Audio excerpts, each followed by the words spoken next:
Selamat siang Bapak, maaf baru bisa bertanya secara langsung. Perkenalkan saya Yanuar, saya fisioterapi. Eh, saya mau bertanya apakah tadi untuk deteksi dini anak-anak CP bisa dilakukan sebelum kelahiran Bapak? Soalnya pernah cerita orang tua cerita itu ketika kehamilan itu anak di kandungannya dia kayak kurang bergerak gitu. Seperti itu Bapak. Terima kasih. Ya, jadi pertanyaannya langsung jawab atau dikumpul pertanyaannya Mbak Lu? Halo? Halo? Halo? Halo? Halo, langsung dibahas aja Pak. Oh, jadi pertanyaannya bisa nggak sebenarnya deteksi dini pada masa kandungan ya? Itu ya Pak Yanuar tadi ya? Iya betul Pak. Jadi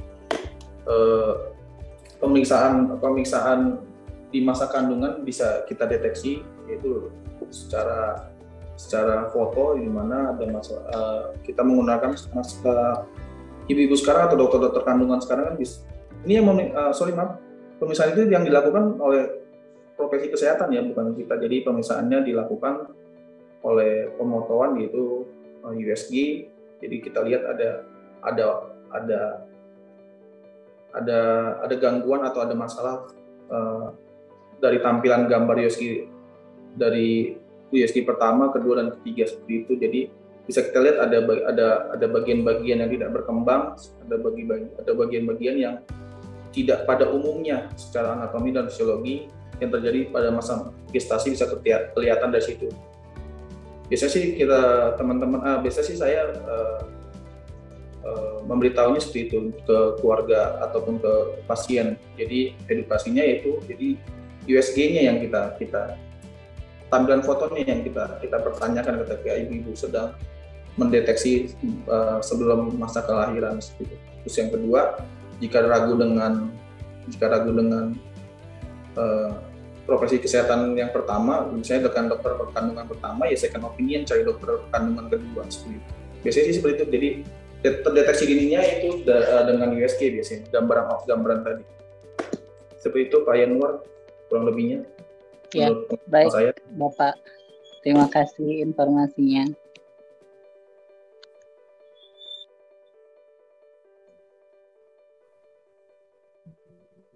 Nah, untuk pertanyaan selanjutnya, bagi peserta yang ingin bertanya bisa melalui room chat dengan format nama dan asal instansi serta pertanyaan, dan yang ingin bertanya secara interaktif dengan pembicara bisa melakukan raise hand. Silakan.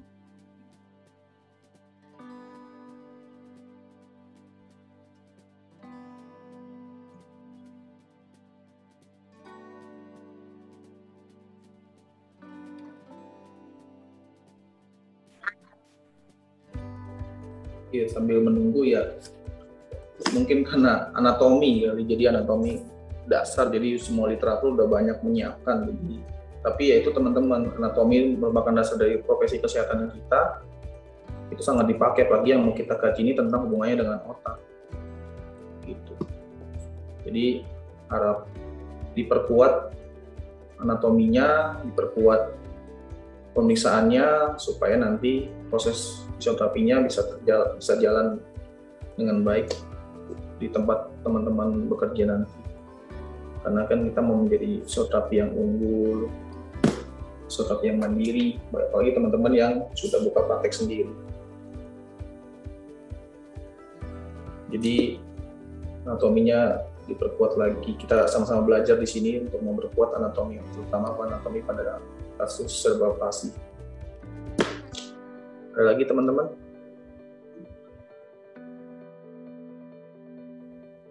Baik, sekali lagi teman-teman yang ingin bertanya bisa melalui room chat, dan jika ingin bertanya secara interaktif dengan pembicara bisa melakukan raise hand.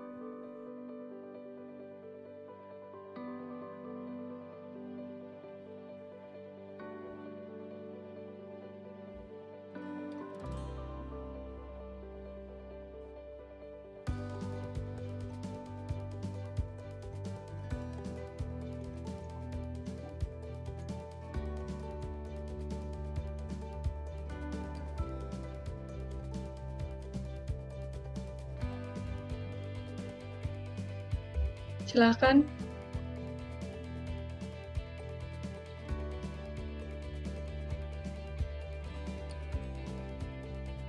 Silakan teman-teman, kalau emang nggak sesuai dengan topik yang saya bawa, silakan. Kalau mau tanya-tanya tentang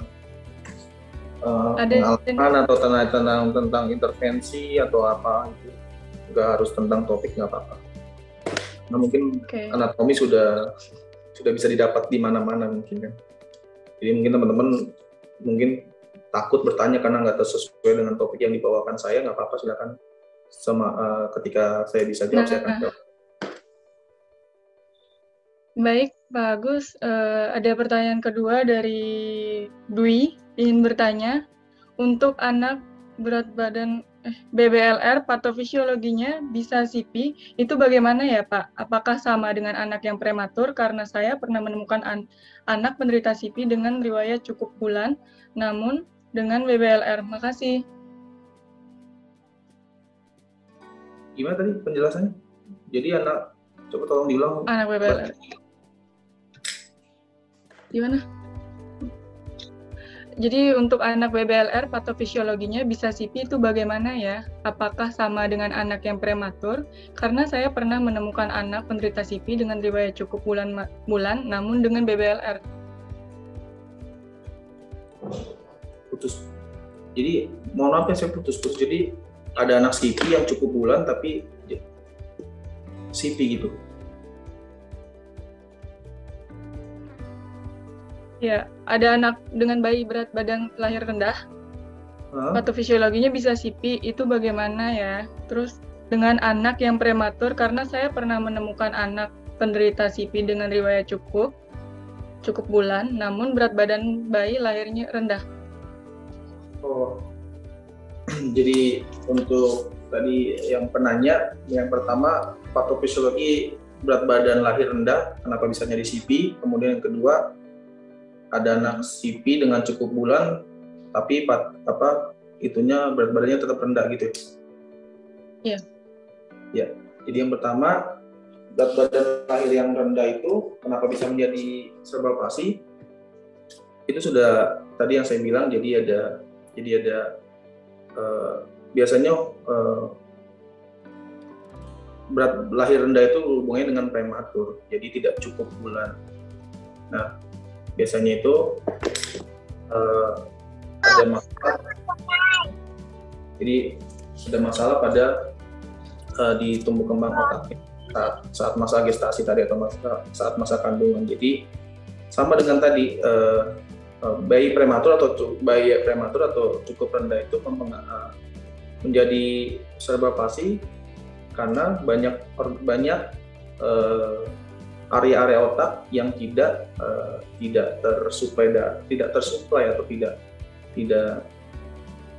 mendapatkan nutrisi pada otaknya, sehingga banyak komponen-komponen tubuhnya yang tidak berkembang, sehingga bisa jadi akan menjadi kematian jaringan atau kematian sel, maka dilakukanlah proses prematur pada anak tersebut.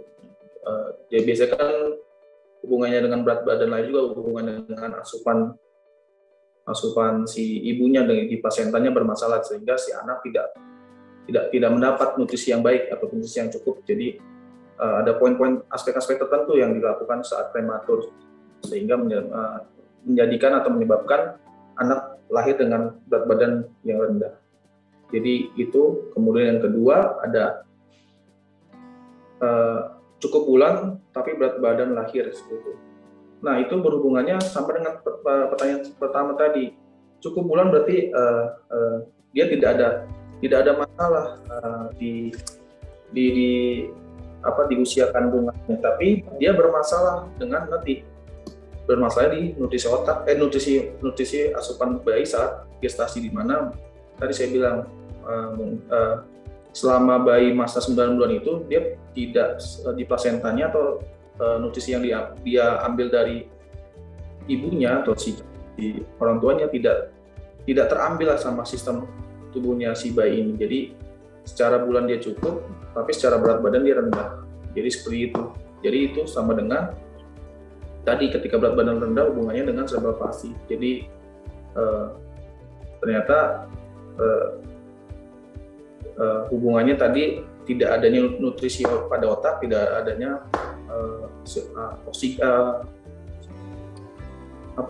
tidak ada nutrisi pada otak, kemudian tidak ada asupan oksigen pada otak, jadi banyak kematian jaringan. Jadi seperti itu sih menurut saya. Tadi penanya dengan Mbak siapa tadi yang nanya, itu sih menurut pemaparan saya tentang patofisiologi tentang hubungan dengan berat badan lahir. Mungkin kalau ada teman-teman yang mau menambahkan silakan. Kita di sini sifatnya sharing, sifatnya belajar, tidak mencari kebenaran, tidak mencari siapa yang lebih benar maksudnya. Itu sih hubungannya.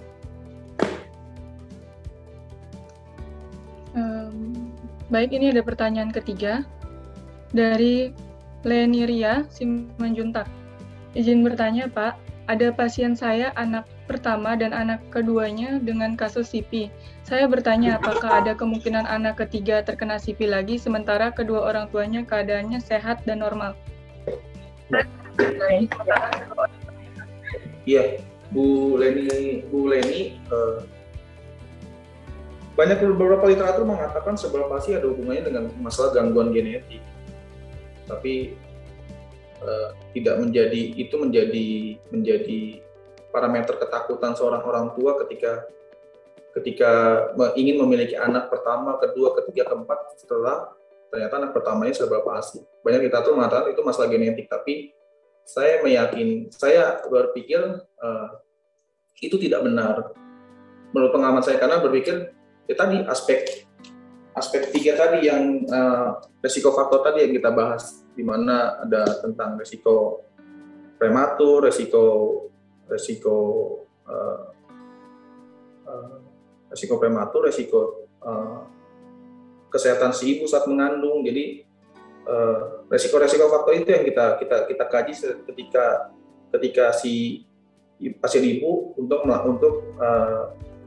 memiliki anak ketiga dan keempat. Jadi menurut saya untuk resiko untuk anak ketiga dan keempatnya tidak menjadi patokan ketika anak 1, 2 itu menjadi cerebral palsy.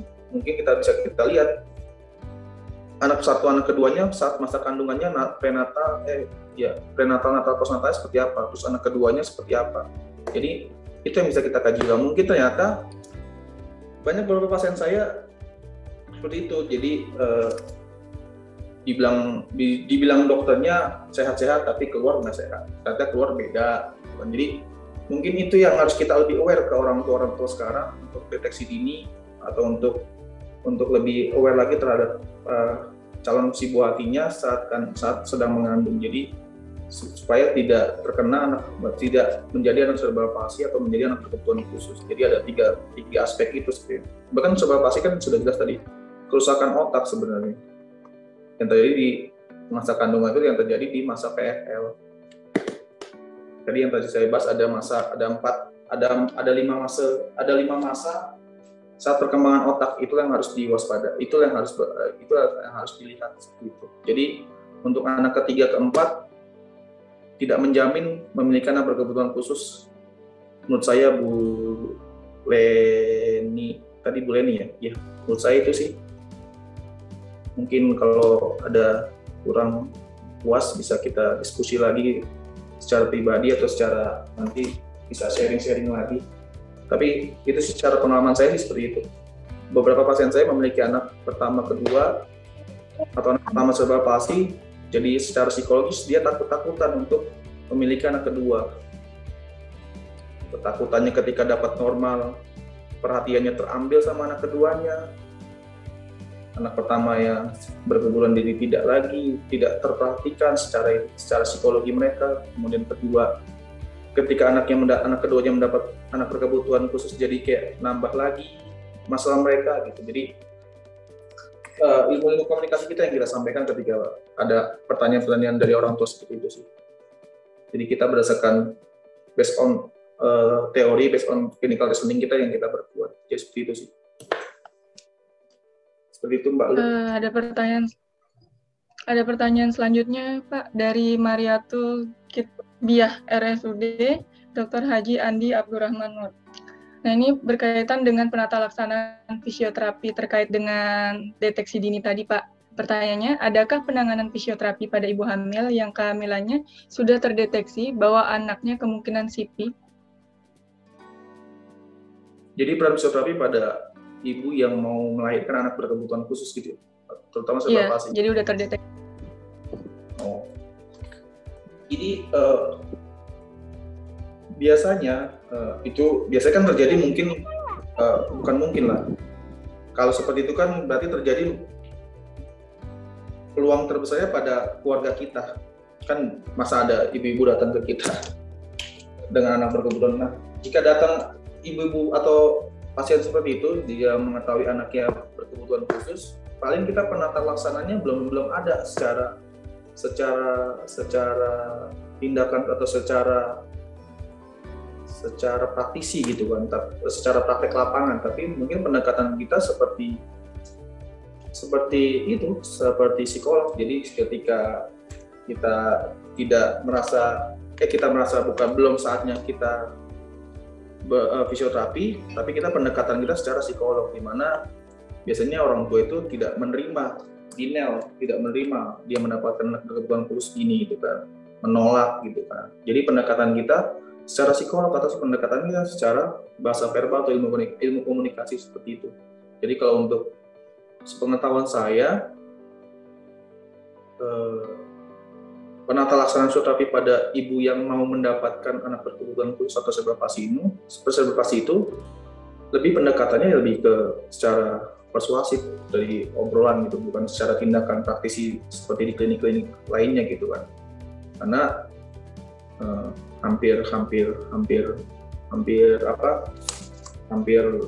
sulit ketika kita memberikan latihan untuk memperbaiki apa yang sudah dia punya gitu kan, maksudnya apa yang dia sudah kandung ternyata anak berkebutuhan khusus. Paling ya itu mungkin kita lempar kalau kita ada pelatihan sifatnya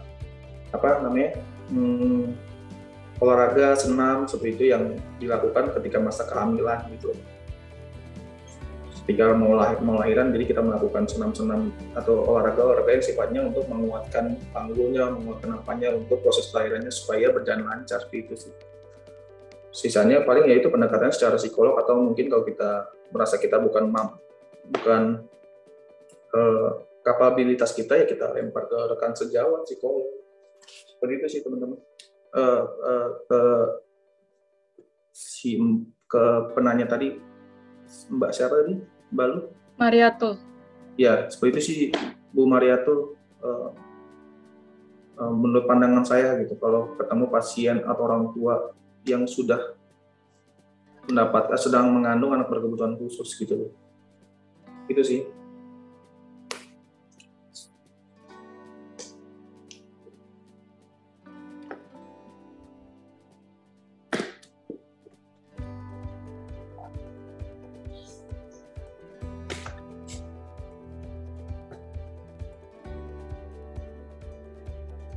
Baik, masih ada cukup waktu bagi teman-teman yang ingin bertanya, silakan.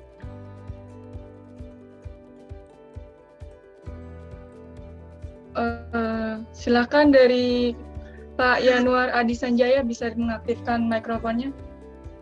Ya Bapak, maaf mau bertanya lagi. Ketika perkembangan anak dari kandungan sampai dia lahir kan ada kita bisa lihat refleks ya Bapak. Itu kalau di perkembangan neurofisiologinya itu di mana ini tempatnya Pak? Terima kasih. Soalnya tadi di Pak Syakib juga nggak ada pemeriksaan tentang refleks ini. Terima kasih. Bisa kedengeran ya? Jadi apa tadi pertanyaannya tentang refleks ya, pemisahan refleks gitu? Iya, level tempatnya itu di neurodevelopment, neurofisiologinya itu di mana level perkembangannya? Atau mungkin pusat sirkuit di brain-nya itu kayak gitu? Kalau untuk neurodevelopment pada aspek-aspek refleks itu biasanya terjadi di postnatal development, di mana itu ada ada perkembangan refleks primitif, terus perkembangan postural sama perkembangan cortical level. Jadi dia itu di postnatal. Jadi hubungannya dengan refleks primitif perkembangan gitu. Tadi di Pak Ahmad Sakib nggak ke bahas ke detail ya, nggak ke bahas ya. Jadi sedikit teman-teman. Jadi tadi yang saya bilang neurodevelopmental pediatri itu atau anak-anak itu kan tadi saya bahas ada 4 aspek: prenatal, postnatal, fisiologi subkortikal, development subkortikal atau postur. Nah, hubungannya dengan refleks tadi itu kita pembahasannya di postnatal development, di mana ada 3 aspek, yaitu refleks primitif, perkembangannya terjadi di situ, kemudian perkembangan postur, kemudian perkembangan cortical level. Jadi seperti itu.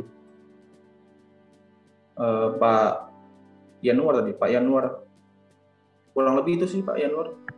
Oh iya, makasih. Soalnya juga baru tadi teringat aja tentang refleks seperti itu. Terima kasih Pak Yanuar. Iya. Ya, terima kasih. Ada pertanyaan pembahasan selanjutnya, itu ada diskusi dari Bu Ervina. Anaknya lahir dalam keadaan prematur. Apa bisa ketahuan dia CP atau tidak? Sepertinya ini berkaitan dengan pertanyaan pertama tadi.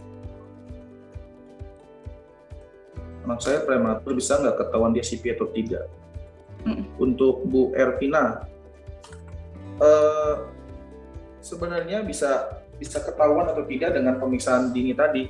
Jadi pemeriksaan aspek-aspek tadi, ada pemeriksaan secara gambar yang saya bilang tadi, MRI otak, atau secara tes kemampuan. Nanti ketika anaknya sudah memiliki kemampuan, ketika anaknya sudah masuk usia berapa bulan, usia berapa tahun, jadi kelihatan. Biasanya kan orang tidak mengetahui nih anaknya kok 2 bulan, 3 bulan, 4 bulan, atau berapa bulan tidak ada perkembangan motorik yang dia punyai gitu kan ya. Itu bisa kita deteksi secara tadi MRI otak, atau mungkin tes kalau kita fisioterapi, kita tes kemampuan ya, sekarang ada GMFM seperti itu. Jadi dengan kondisi prematur ya tadi ya, anak saya prematur bisa ketahuan dengan pemeriksaan tadi yang saya tadi sampaikan, deteksi dini tadi. Paling mudahnya ya itulah, kalau kita bukan paling mudahnya, paling validnya yaitu MRI itu. Atau sekarang udah ada EEG otak ya, sudah ada EEG juga untuk otak gitu. Jadi prematur, kalau anaknya prematur, nanti kita lihat berapa bulan kemudian ketika anaknya ternyata tidak memiliki perkembangan secara motorik, bisa kita diagnosanya seperti itu.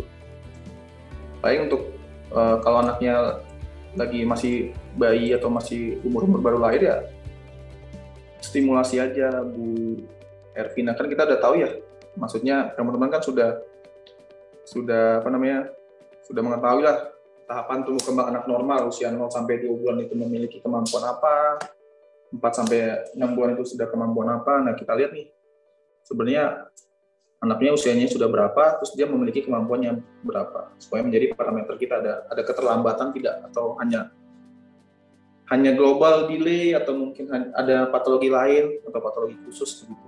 Jadi untuk Bu Ervina bisa ketahuan kok nanti kalau anaknya mau dites seperti itu. Tapi semoga lah ya, anaknya tidak menjadi anak yang tumbuh kembang yang sehat dan normal. Kalau boleh tahu Mbak Bu Ervina, prematurnya usia berapa bulan kandungan?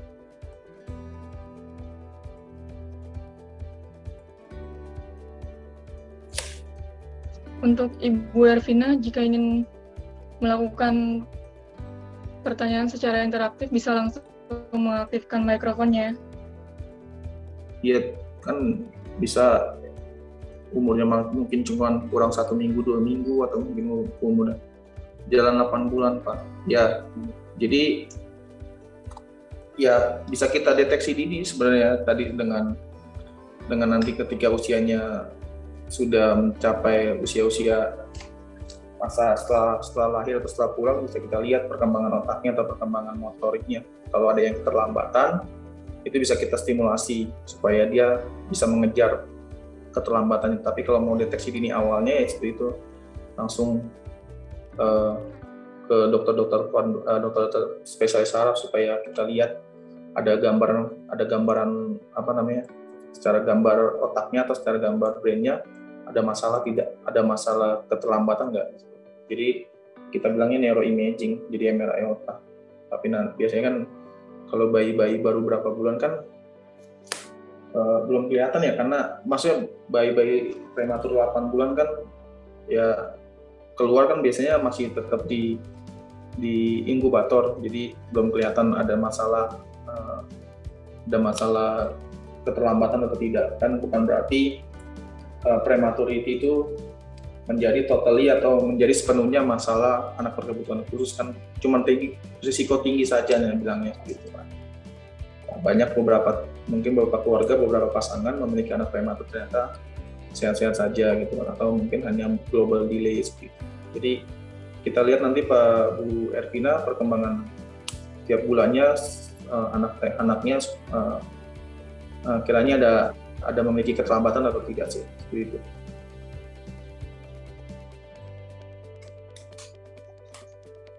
Baik, berhubung waktu sesi tanya jawab masih ada, untuk yang ingin bertanya bisa langsung di kolom chat maupun menggunakan raise hand ya. Silakan.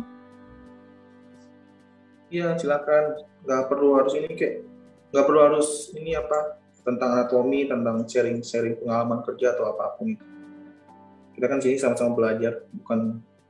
Saya harap juga webinar ini terus terlaksana, nggak hanya karena corona. Jadi buat teman-teman yang di luar Pulau Jawa kan bisa terus mengupdate ilmu. Mau bertanya? Ya silakan Bu. Ya, Silakan Bu Arsyah. Ya, mau nanya, untuk membedakan antara cerebral palsy dengan global delay itu pemeriksaan fisiknya patokannya apa ya? Jadi kalau untuk cerebral palsy dengan GDD secara tampilan fisik itu lebih kelihatannya dari kemampuan tonusnya sebenarnya. Jadi anak global delay itu kan berarti perkembangan motoriknya yang tidak tercapai, tapi tidak ada masalah seperti hypertone, tidak ada masalah dengan range of motion seperti itu. Jadi tampilan anak global delay itu secara usia bulan tidak memiliki kemampuan yang seharusnya, itu global delay. Tapi kalau yang dengan cerebral palsy sudah jelas dia ada gangguan gerak yang dipengaruhi dengan lesinya pada bagian otak-otak tersebut. Itu jadi kalau gimana? Lagi mengisi-isi Ya. Jadi kalau untuk gangguan Bu Arsya tadi, jadi untuk gangguan kalau tampak fisik atau secara kasat mata global delay itu bahkan sulit membedakannya dengan anak yang normal. Tapi kalau global delay dengan yang cerebral palsy itu bisa kelihatan, karena biasanya kalau tadi kan sudah jelas cerebral palsy itu gangguan gerak dan postur, jadi postur itu bermasalah cerebral palsy, sedangkan global delay tidak ada masalah postur, dia hanya masalah motorik kasar. Jadi anaknya tidak ada gangguan postur tapi gangguan motorik, gangguan tumbuh kembang atau gangguan, jadi usianya tidak sesuai dengan kemampuannya seperti kalau global delay. Itu biasanya kurang stimulasi saja biasanya pada saat tumbuh kembang anak lahir. Tapi kalau cerebral palsy atau kelainan-kelainan anak berkebutuhan khusus lainnya itu biasanya dipengaruhi dari tadi lesi otaknya atau gangguan pada kromosomnya atau gangguan pada genetik lainnya seperti itu, kromosom lainnya. Tapi kalau untuk global delay itu bahkan kita nggak bisa bedakan kalau ketemu anak yang normal. kalau sama-sama digendong. Karena dia tidak ada gangguan gerak dan postur, tapi gangguan tumbuh kembang yang dipengaruhi kurangnya stimulasi dan aktivasi, seperti itu. Gitu, Bu Arsia tadi.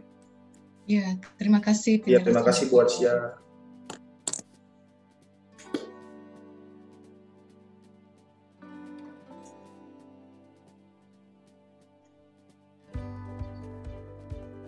Baik, silakan jika ada pertanyaan untuk ditanyakan kembali, karena kita masih punya waktu sekitar 15 menit lagi untuk sesi tanya jawab. Kalau nggak ada, bisa saya nambah pertanyaan lagi? Boleh, silakan. Ya, tadi saya mengikuti penjelasannya. Jadi jenis-jenis cerebral palsy itu dipengaruhi dengan letak kerusakannya ya. Tadi. Iya, betul. Ya, nah di sini saya masih kurang terlalu paham karena terkadang kita menemui anak-anak itu tipenya mix, areanya juga kadang tidak menentu. Jadi mungkin bisa dijelaskan lagi untuk hal ini. Terus untuk intervensinya kita itu lebih menekankan kemana? Misalnya apakah fokus ke masalahnya, misalnya dia masalahnya di koordinasi atau masalahnya dia di vestibularnya, ya demikian pertanyaan saya. Ya, jadi tadi pemahaman tentang tipe cerebral palsy Bu Arsia secara gambaran umumnya atau karakteristiknya sudah saya bilang tadi, kita refresh kembali. Di mana kalau terjadinya di korteks cerebri atau lapisan korteksnya atau di selaput otaknya, itu hubungannya dengan spastisitas, jadi hypertone tonus postural. Jadi itu biasanya gangguan ekstremitasnya bermasalah. Jadi yang ada tipe yang secara secara diplegi, quadriplegi, hemiplegi seperti itu. Jadi tipenya itu aja kita bisa lihat dari spastik. Itu terjadi pada korteks. Terus basal ganglia itu hubungannya dengan atetoid, jadi atetoid itu hubungannya dengan involuntary movement, jadi gerakannya yang berubah-berubah secara tonus postural, jadi koordinasinya juga kurang. Nah, cerebellum atau ataksia itu juga sama, gangguan koordinasi keseimbangan ketika dia beraktivitas itu mengalami gangguan koordinasi atau keseimbangan. Jadi masalah itu terjadi pada tipe cerebellum, tipe ataksia yang terjadi di otak bagian cerebellum. Kemudian yang biasanya yang campur ya. Nah, yang campur ini yang membuat bingung biasanya teman-teman. Dibilang mix, tapi dibilang diplegi, tapi kelihatannya mix. Jadi ya kalau kita ragu dengan diagnosa kita atau dengan pemeriksaan kita bisa penguatan secara lab pendukung seperti itu. Jadi MRI atau CT scan otak kita bisa lihat, kita bisa kaji ulang di mana banyak area yang terkena sehingga kita bisa bilangnya mix seperti itu. Nah, untuk tadi penata laksananya mana yang mau ditekankan ya Bu Arsia ya? Kalau saya pribadi berdasarkan pengalaman praktek saya, penata laksana fisioterapi pada anak-anak berkebutuhan khusus kita nggak beda jauh, kita nggak harus jauh-jauh dari tumbuh kembang anak normal. Jadi seperti itu. Jadi ketika pasien datang dengan usia berapa bulan, berapa tahun, mempunyai kemampuannya apa, kita samakan dengan perkembangan tumbuh kembang anak normal. Nah, komponen apa yang secara motorik kasar dia yang tidak punya, seperti itu di usia dia sekarang ini. Kita bandingkan dengan tumbuh kembang normal. Nah, ketika sudah mendapatkan, ternyata contoh anaknya tidak terlambat duduk contohnya, atau anaknya tidak bisa duduk gitu kan. Padahal usianya sudah melewati kemampuan anak duduk. Nah, berarti kita kaji. Nah, kalau saya pribadi mencari main problem utamanya itu biasanya terjadi pada aspek-aspek sensori, di mana ada aspek keseimbangan, vestibular, alveoleri seperti itu. Jadi ketika problem atau masalah utama pada pasien tersebut sudah kita dapatkan, barulah kita memberikan latihan yang kiranya yang kita berikan untuk supaya anak bisa duduk gitu. Nah, kemarin juga kebetulan penelitian tesis saya sudah berbicara hubungan VOR, hubungan visual lah gitu kan, terhadap motorik kasar gitu. Itu sangat berpengaruh teman-teman. Jadi di mana sistem visual atau sistem visual kita itu ada 70% saraf yang berfungsi untuk mengatur sistem keseimbangan. Jadi sebenarnya kalau saya tekankan sekarang kita rapikan dulu head control-nya.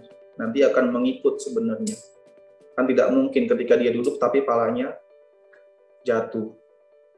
Nanti berubah lagi COG-nya, berubah lagi nanti BOS support-nya. Jadi ketika sudah rapikan head control dengan pendekatan visual exercise, dengan pendekatan latihan VOR, terus vestibulospinal reflex dan vestibulocular reflex, itu akan melatih nanti sistem keseimbangannya. Ketika dia palanya sudah tegak, nanti akan berubah nanti dari terang sampai pelvic.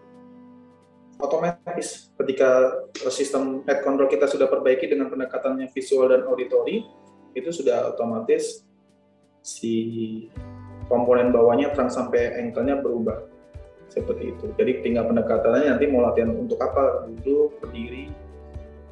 Makanya tadi yang dibilang sama Pak Ahmad Sakib saya mendengar, kalau untuk jalan bisa, tapi kualitas jalannya yang kita kejar.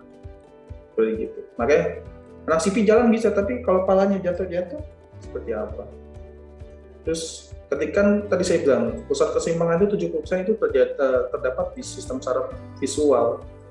Jadi agak riskan ketika anak sudah bicara motorik kasar berjalan, tapi palanya masih belum bagus. Jadi kemarin pendekatan saya itu latihan head control, jadi penambahan neck support untuk memperbaiki head control dengan hubungan motorik fungsional berjalan dan cerebral palsy.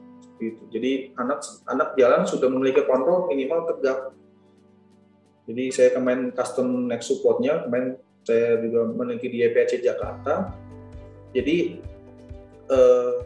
ketika anak sudah tersupport dengan neck control ya, neck collar atau neck support-nya, itu ketika memiliki kepala yang tegak, otomatis BO support, BOS atau COG-nya berubah drastis. Jadi ketika kan normalnya normalnya kan manusia berdiri, center of gravity-nya kan di perut ya, di umbilikus. Nah, ketika kita ada perubahan kepala, itu akan berubah juga kerangnya, hipnya semua gitu. Dan center of gravity-nya pun menjadi berubah. Makanya ketika kita rapikan kepalanya, kebetulan kemarin saya neck support-nya bukan tipikal yang rigid, jadi bukan untuk yang patah tulang. Jadi saya bisa custom, jadi bisa gerak-gerak, tetap bisa gerak. Jadi seperti itu. Jadi sebenarnya pendekatannya itu sih Mbak Asia, kalau saya lebih cari main problemnya, baru nanti balikin ke tahapan tumbuh kembang anak normalnya.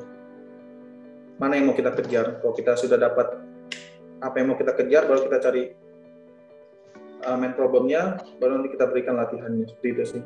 Jadi kita harus hafal atau harus kuat tentang tahapan tumbuh kembang anak normalnya. 0 sampai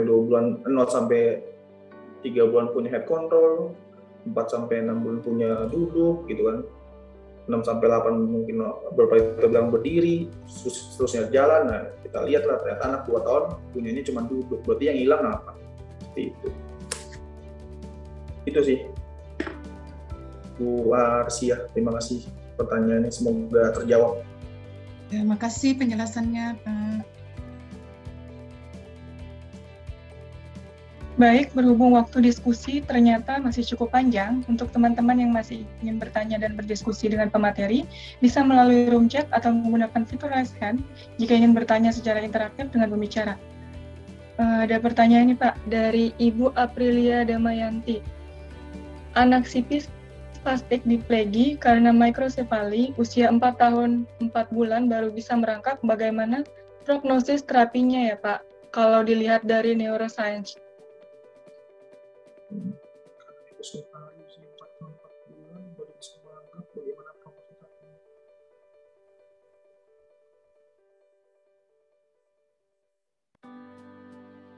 Iya.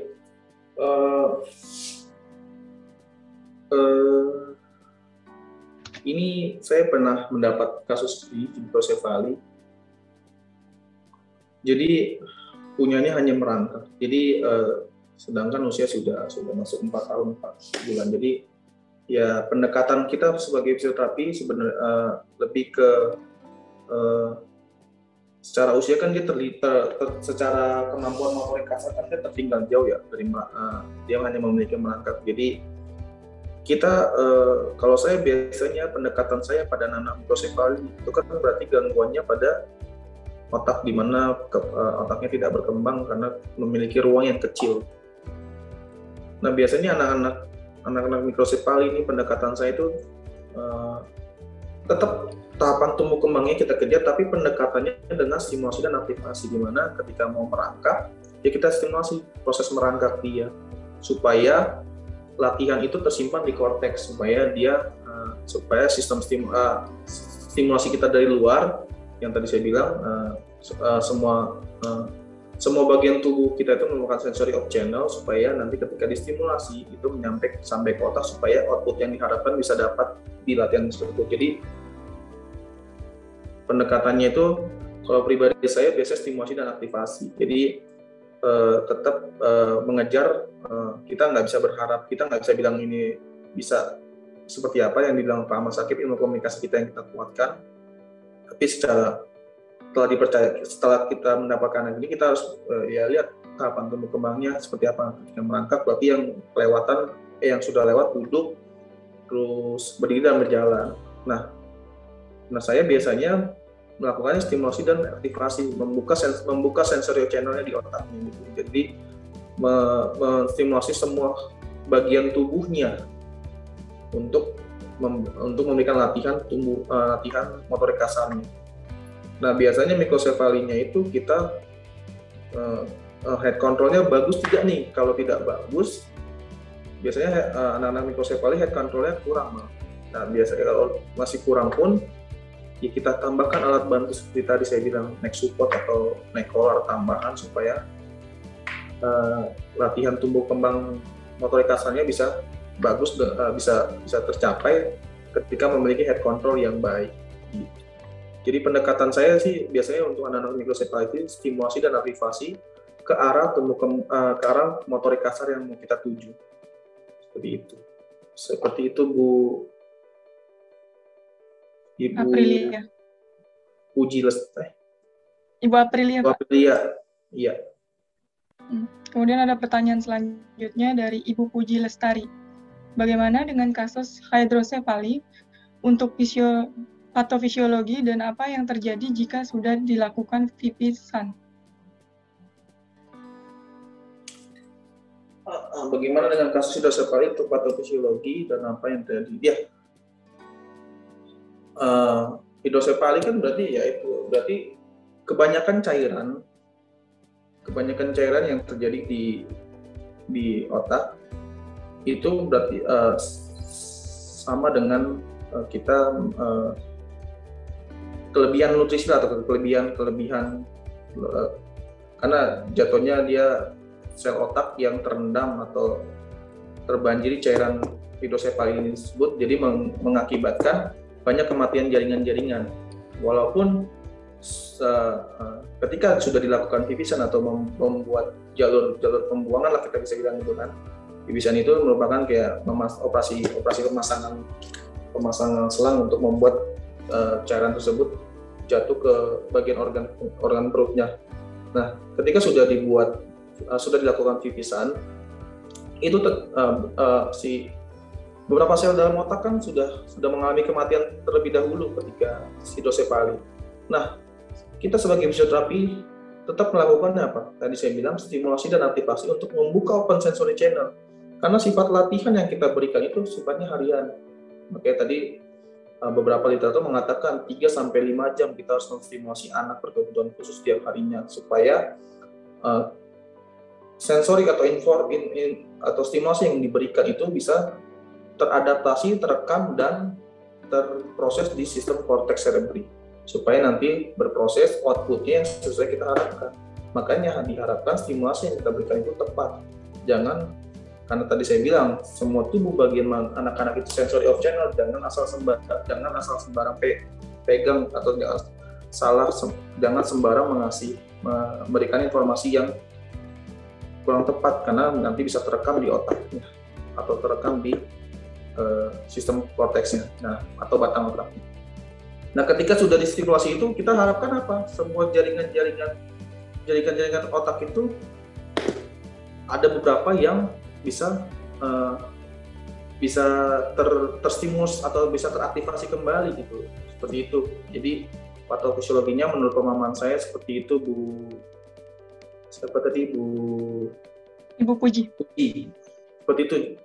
Jika sudah melakukan pipisan juga kita tetap pendekatannya stimulasi dan aktivasi. Kalau saya selalu menerapkan seperti itu sih, stimulasi aktivasi. Bagaimana tujuannya untuk tahapan tumbuh kembang atau motorik kasarnya bisa kita capai. Jadi pendekatannya bukan lagi sistem yang modelnya berat-berat seperti itu, karena kan ketika kita memberikan informasi latihan yang salah akan membentuk trauma atau membentuk ketakutan psikis pada pasien atau bahkan memberikan efek juga psikologi kepada orang tua. Jadi seperti itu. Jadi kita nggak mau nanti ketika pertemuan 2-3 dia malah tidak datang, atau benar tadi dibilang ketika ketemu belum masuk ruangan udah nyampe gerbang aja dia teriak-teriak karena dia sudah terbentuk traumatik ketika kita salah memberikan informasi atau salah memberikan latihan. Jadi kita pendekatannya tetap stimulasi dan aktivasi. Seperti itu, Bu Puji.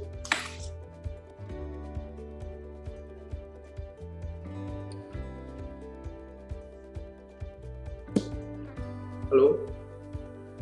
Baik, karena waktu diskusi masih cukup panjang, untuk teman-teman yang masih ada pertanyaan atau ingin berdiskusi dengan pemateri, silakan untuk bisa melalui room chat atau menggunakan fitur raise hand jika ingin bertanya secara interaktif dengan pembicara. Silakan teman-teman.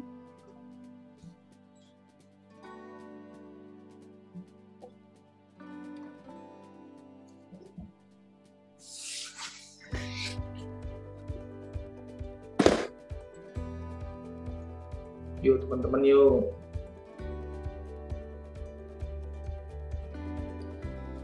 Silakan bertanya atau sharing atau berbagi pengalaman tentang pasiennya. Kita diskusi di sini.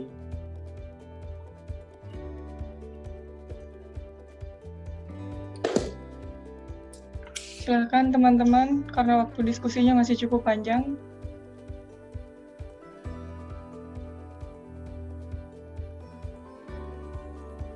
Boleh saya sharing lagi, Pak? Boleh. Ya, gini Masih dapat untuk bertanya dan berdiskusi dengan. Ya, tadi Bapak ada menjelaskan main problem itu dari atas ya, apalagi head control. Iya. Ya, nah saya ada menemukan kasus anaknya itu sudah ini usia 3 tahun, baru kemampuan belajar duduk sendiri. Merangkak, merayap belum mampu. Tapi yang jadi masalah utama saya itu kepalanya selalu selalu geleng-geleng terus gitu. Padahal tipenya dia itu lebih ke spastik diplegi. Iya tuh, iya Bu. Nah, jadi intervensinya kita untuk kepalanya itu yang selalu geleng-geleng terus, dia kebanyakan geleng-geleng kepalanya. Nah, iya terus. Tindakan fisioterapinya kita apa ya untuk mengatasinya? Iya Bu Arsia, terima kasih diskusinya.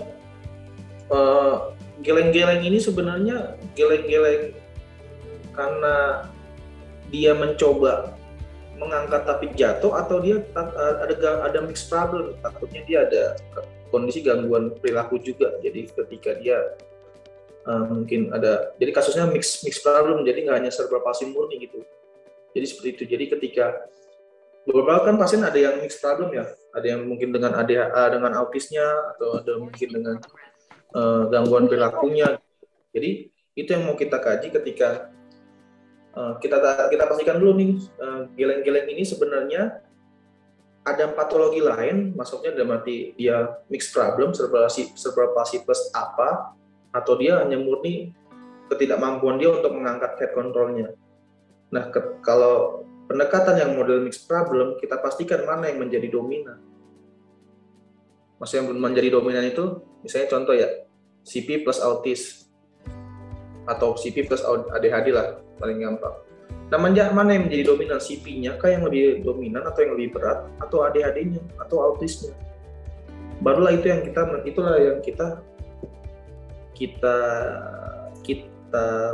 terapi terlebih dahulu. Jadi supaya nanti dapat nih, ketika kita sudah latihan dalam bentuk cerebral palsy-nya, ternyata dia ada ADHD-nya, ada autisnya. Jadi kita tidak masuk ke dalam sensori kita yang kita berikan, tidak masuk ke dalam otak dia seperti itu, karena dia mempunyai autis, mempunyai dunianya sendiri seperti itu. Jadi pastikan dulu Bu Arvia, si anak ini CP murni atau CP mixed problem seperti itu. Jadi baru ketahuan nanti pendekatan kita mau yang kemana dulu. Kalau yang dominannya autis atau ininya, kita pendekatannya sensori integrasinya dulu untuk autisnya. Tapi ketika dominan CP-nya, ya berarti kita penentasannya pada CP-nya, di mana motorik kasar mana yang belum dia punyai. Seperti itu sih Bu Arsia. Kalau saya lihat sih mungkin ke dominan CP-nya aja, karena dia malah lebih cenderung ke arah ekstensi head-nya, kepalanya. Jadi kalau untuk menopang badannya malah lebih banyak geleng-geleng kepalanya. Jadi untuk menjaga posturnya, dia biasanya lebih banyak geleng-geleng kepalanya. Kalau kayak gangguan sensori lain kayaknya nggak ada autistiknya, karena dia sudah mulai meraih mainan, dia sudah mulai tertarik pada lingkungan, dan sudah mulai bisa marah atau tersenyum. Itu aja sih kemampuannya. Jadi mungkin masalah utamanya dari postur ya, karena ya itu tadi lebih cenderung ke arah ekstensi berarti kepalanya. Berarti Bu Arsia, ya kita pendekatannya dengan alat bantu tadi, dengan neck support. Ketika kita tidak ada neck support, bisa kita gunakan dengan handuk. Jadi gulungan handuk yang besar kita lingkarkan di ini supaya dia tetap tersangga di bagian occipital, di bagian belakangnya seperti itu. Jadi nanti ketika sudah tersupport, sudah secara alignment sudah lebih bagus, baru pendekatan kita untuk motorik kasarnya. Seperti itu Bu Arsia, kalau memang dia dominan CP-nya. Baik, makasih penjelasannya. Ya. Ada lagi? Baik, Pak, ada pertanyaan dari Bu Yunia.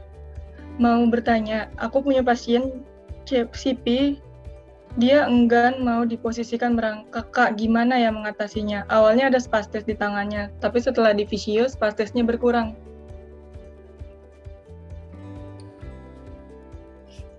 Ya, untuk Kak Yunia,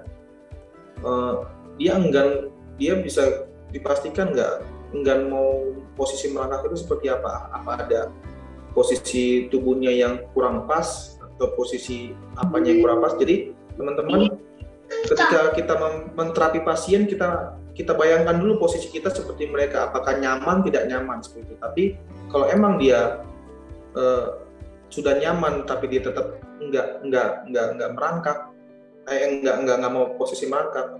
Mungkin kita dengan bantuan teman kita lainnya seperti itu. Jadi ada atau mungkin orang tuanya yang mencoba memberi stimulasi tambahan di depan kepalanya, di depan matanya, supaya terdistract dia dengan apa yang ditawarkan ibunya di depan, supaya dia lupa dengan posisi dia.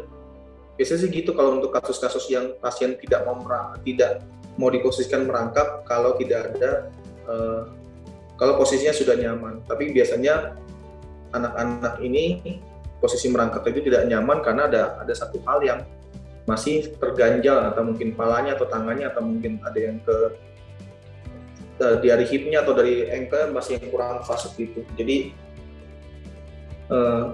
Jadi kita pastikan dulu posisi yang merangkap yang kita kasih ke pasien itu sudah nyaman nggak menurut versi kita, seperti itu. Tapi kalau sudah nyaman ya kita stimulasi. Kalau sudah nyaman tapi dia tetap tidak menolak, ya kita stimulasi dengan dia punya namanya visual spatial. Jadi di mana mata dia atau atensi dia terambil dengan barang-barang yang ditawarkan atau hal-hal yang ditawarkan di depan dia, supaya dia tidak mengingat posisi dia sedang ngapain, seperti itu. Itu Bu Kak Yuniar penjelasannya pengalaman saya. Terima kasih untuk pertanyaannya. Halo?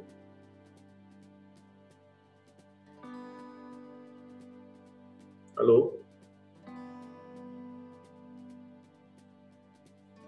Halo?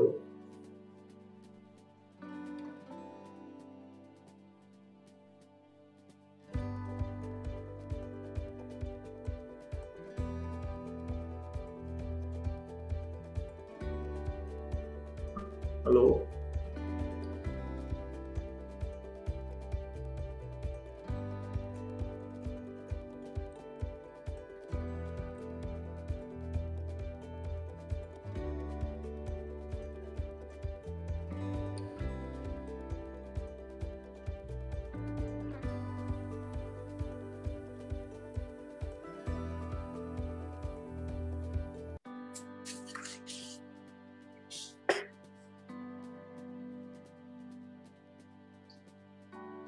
Halo?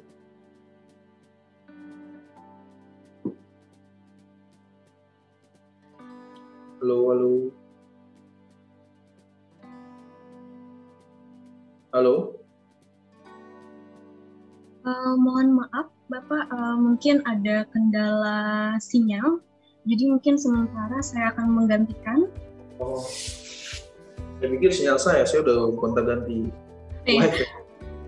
Baik, selanjutnya Bapak, ini pertanyaan dari Ibu Dewi Mulyani.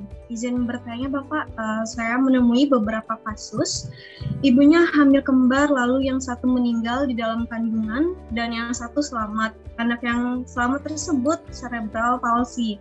Bagaimanakah patofisiologinya sehingga anak-anak tersebut menjadi CP Bapak? Terima kasih. Ini pertanyaan dari Ibu Dewi Mulyani.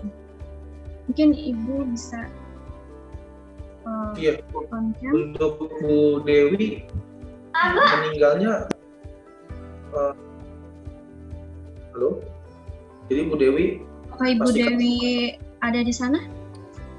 Iya, karena meninggalnya lahirnya itu gimana, cukup bulan kah, prematur kah yang kembar ini, terus yang kedua baik. Monggo Ibu Dewi Mulyani. Ya, Bu Dewi. Iya, baik. Iya, saya menyimak.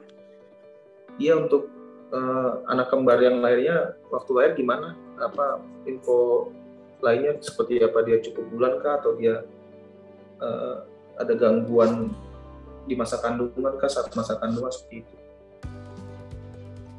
Ada yang cukup bulan, tapi rata-rata sih kurang. Jadi lahirnya prematur. Oh, lahirnya prematur yang kembar ini. Prematur. Ya, tapi berapa? Ya. Prematur di bulan keberapa? Atau kurang berapa bulan? Kalau nggak salah berapa ya? 30-an sih kayaknya. Oh, di minggu 30 gitu? Kayaknya 30 kalau nggak salah 34-an ya. Ya, jadi hubungannya tadi saya bilang, hubungannya prematur itu merupakan tertinggi untuk mendapatkan anak cerebral palsy. Jadi patofisiologinya itu tadi di mana asupan darah atau asupan oksigen atau nutrisi di bagian periventikularnya tidak tercukupi, tidak terpenuhi, banyak kematian jaringan atau kematian sel yang terjadi pada saat itu. Jadi kemungkinan anak yang hamil itu yang di usia anak kembar yang lahir itu di usia prematur itu menjadi masalah dia menjadi cerebral palsy si anak yang selamat itu. Tapi ketika yang tidak selamat itu sudah banyak mengalami kematian jaringan yang tidak terselamatkan lagi. Jadi patofisiologinya menurut saya tadi jadi di bagian preventikularnya tetap seperti itu karena asupan oksigen atau nutrisi otaknya itu tidak tercukupi. Jadi mungkin si ibunya bisa kita flashback lagi sebenarnya masa kandungannya seperti apa ketika dia memiliki anak kembar, asupannya sudah benarkah atau ada masalah di kelainan ibunya kah? Jadi itu harus dikaji. Atau kalau patofisiologinya itu lebih mengikut ke tadi karena prematur yang area periventikularnya itu yang tidak berkembang seperti itu. Begitu Bu Dewi. Kalau yang cukup bulan bagaimana? Kalau yang cukup bulan gimana? Kalau yang keadaannya lahirnya cukup bulan, tapi pas kelahiran yang satu nggak selamat dan yang satu selamat. Tapi cerebral palsy juga? Iya, cerebral palsy juga. Oh, jadi kalau yang cukup bulan itu biasanya kalau dia cerebral palsy-nya saat lahir atau setelah lahir?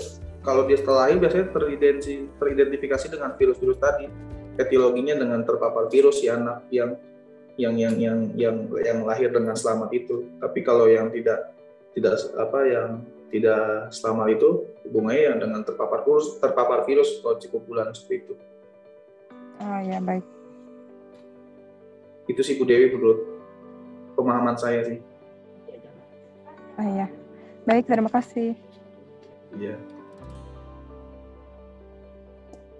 Mungkin ada lagi. Ini dari Rio Ardianto. Rio Ardianto ada pertanyaan nih Mbak Kak Lu.